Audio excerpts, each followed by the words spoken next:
Ayan, good morning ka Maxicol. Nandito po ako ngayon, nagala-gala. Dadalaw po ako sa aking kaibigan. Marami po siyang baboy, ang lalaki. Ito po tayo ngayon, nakapayong pa lola oh. Kasi mainit. Ayan po kanyang mga biik, ang cute. Ayan. Ang cute nila. Ang cute, natakot oh. Oh, di ba? Ang dami nila, 11.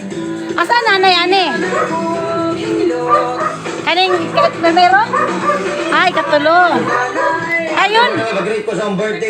Ay, kadua. Ayan. Yan, ang dami nilang baboy. Agay. Mailag na magkaroon na. Makatouch magkita pa niyo.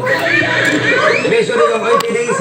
Good morning sa Zamora. O, dahil rin nyo na bagilan gubat ka.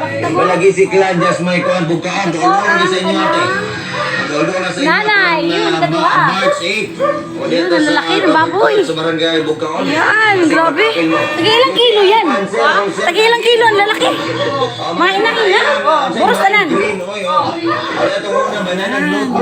Ayan, ang cute. Ang cute na baby. Ang dami. Ayan. Ang dami.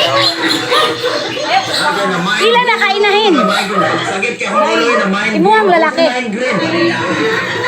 Migraine po, migraine. Ah, magpakasta ka? Wala kay lalaki doon? Ano naman? Tawagin ko ito muna taga-Bukaon. Migraine po. Ayan oh. Ayan pa, may nag-iisa.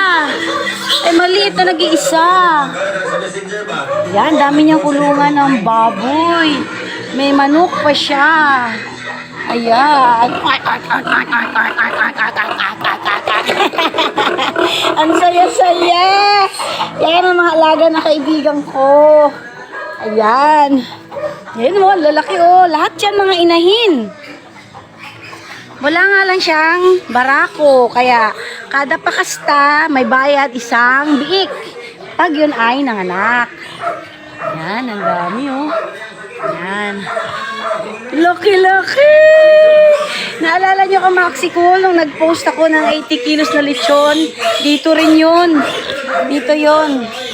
Mga alaga dito yun. Ayan.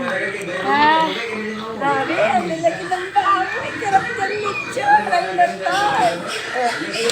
Hello. Ay siya. Hanggang sa muli ka Maxicol.